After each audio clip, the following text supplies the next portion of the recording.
Born in 1857, Thorstein Veblen had one of the greatest impacts on economics.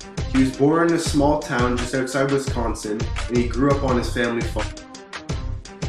Because his family spoke Norwegian, he struggled in school. However, grades were a big part of his family, so he had to study hard. All of his hard work paid off, eventually leading him to graduate from Yale University. But when he graduated, he couldn't find a job, mainly because he wasn't American or Christian.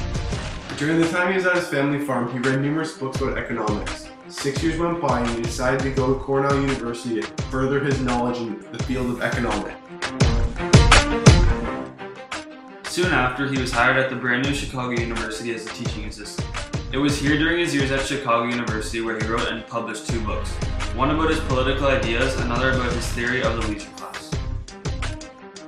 He is most well known for the book, The Theory of the Leisure Class, which explains why people buy what they do. He had an idea of evolutionary economics, derived from Darwinian principles in anthropology. Veblen did not reject the economists' answers to the questions they asked, he simply thought their questions were too narrow.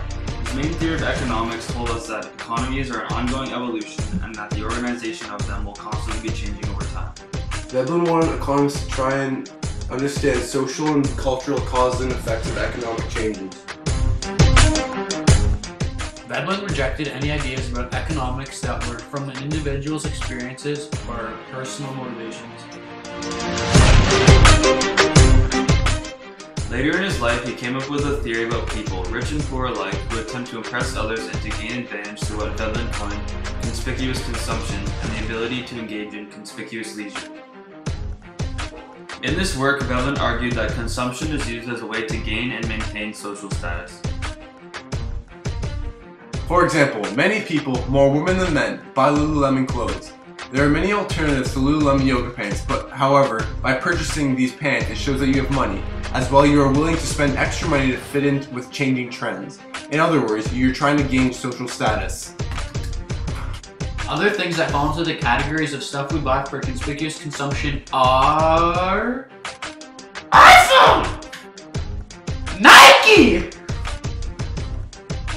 Ferrari.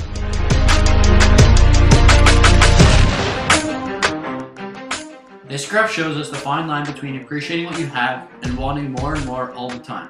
As the graph goes along the x-axis, the fulfillment goes down, meaning that utility is going down for each new thing purchased. The speech bubble indicating enough shows where consumers would be at a perfect point of having consumed enough items and to be fulfilled with all of them. This equilibrium point is the perfect point for any consumer to be at. In conclusion, Thorstein Veblen's theory of conspicuous consumption, which states that people will purchase goods and services mainly to show and display their wealth. And as you buy more and more, those items become less and less satisfying, which makes consumers continue to buy more items to show off their money, getting less and less satisfaction each time.